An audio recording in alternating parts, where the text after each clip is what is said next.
Sumayin niyo ang aking pangungumusta.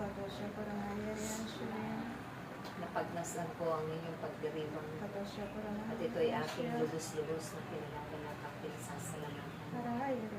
Dahil sa inyong mga kagalakan, sa pagkakaisa ninyo, at sa pagtutulungan ninyo, sa isa't isa, na yan ang pakahulugan ninyo, ang pagmamahalan, higit sa inyong ina, na inyong tinanggap sa inyong mga buhay, minahal at ikinalang, kinilala, magpahanggang ngayon. Kaya't isang karangalan ninyo yan, aking mga anak, habang kayo'y narito pa sa lupa. Dahil kayo'y naglalakbay na kasama ang Diyos. Maging ako na inyong inang Birheng Maria ay tunay na pinagtitiwalaan ninyo, pinanampalatayanan ninyo, na marami akong maitutulong para sa inyong mga kahilingan, sa inyong mga ipinapanalangin, lalong-lalo na ang kapayapaan. Maraming salamat aking mga anak, dahil hindi ninyo pinagsasawaan. Dalitain lagi ang aking banal na Santo Rosario. Kung kaya't sa araw na iyon, ako'y naroon din.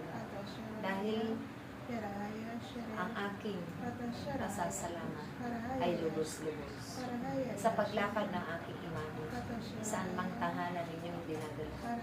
Ako'y lubos-lubos nilang tinatanggap, buong kagalakan, buong kasyahan, dahil dinalaw ko sila sa mga panahon ito upang matulungan din na maliwanagan ang kanilang mga puso't kalooban, ang kanilang mga isipan sa mga pangamba, takot at pag-aalala, na marami din silang nararanasang pagsubok at suliranin sa kasalukuyang panahon.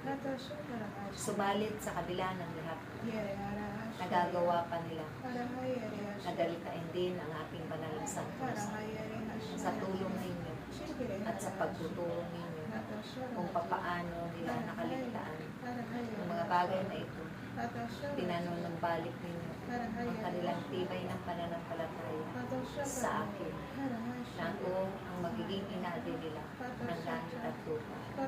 Kaya ang lahat ng iyan ay inyong ipagpatuloy, aking anak, upang maraming mailigtas sa lahat ng inyong karunungan, upang maraming matutong gumawa at magbahagi ng mabubuting bagay. Dahil ang bawat ina ng tahanan, tunay na sila man ay mapagbigay sa kanilang mga anak, maliban na lamang kung ito'y ikakapahamak ang bawat isa. Subalit, kayo ay ibinabahagi na ngayon sa kanila ang mga mabubuting bagay, upang ang mga mumunting anghel na naroon sa kanilang tahanan ay magiging tagapagligtas nila, dahil walang muwang ang kanilang mga isipan pa. Sila ay mga inosente sa mga bagay-bagay na nagaganap. Kaya't sa pamamagitan ang kanilang pagpupuri sa atin, tunay na ang kaligtasan ay sa kanilang lahat. Ganun din sa inyo, aking anak. Kaya ang lahat ng ito ay buong kagalakan ko na pinagmamasdan habang kayo ay bitbit ang aking imahe, paroroon sa iba't ibang tahanan. Anuman ang nagaganap na mga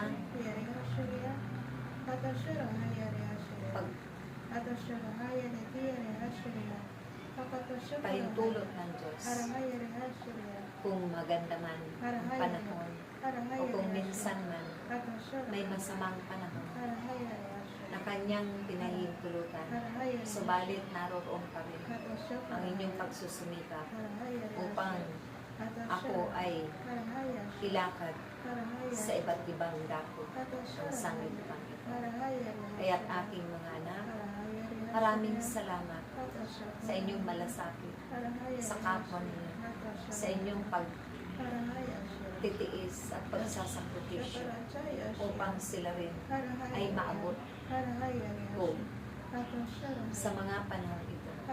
Dahil tunay na kailangan nila rin ang kapayapaan, kaligtasan, malasakit at pagpapahalaga ng kanilang kapwa, pag-ibig sa isa't isa. Dahil ito ang magiging daan upang mapanuturin sila sa kanilang mga buhay. Naway aking mga anak, marami pa kayong napag-akyatan ng aking imahin.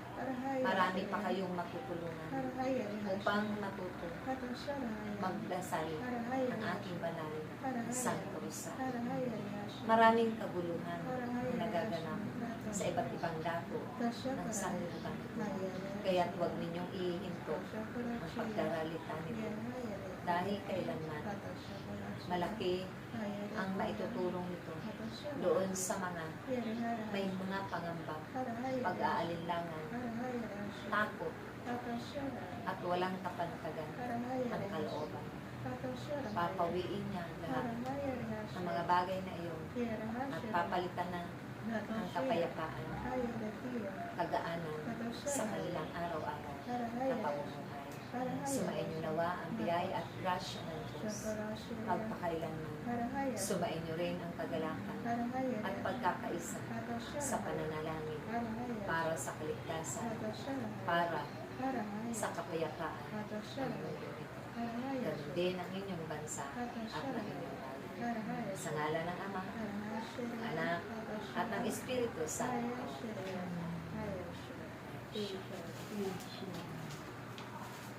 Hindi tingin gitna. Ang ganda ng message na mamaya. Okay na? Matay na? Dito. Nagdadaldal Hindi na. Hindi ako rin yata.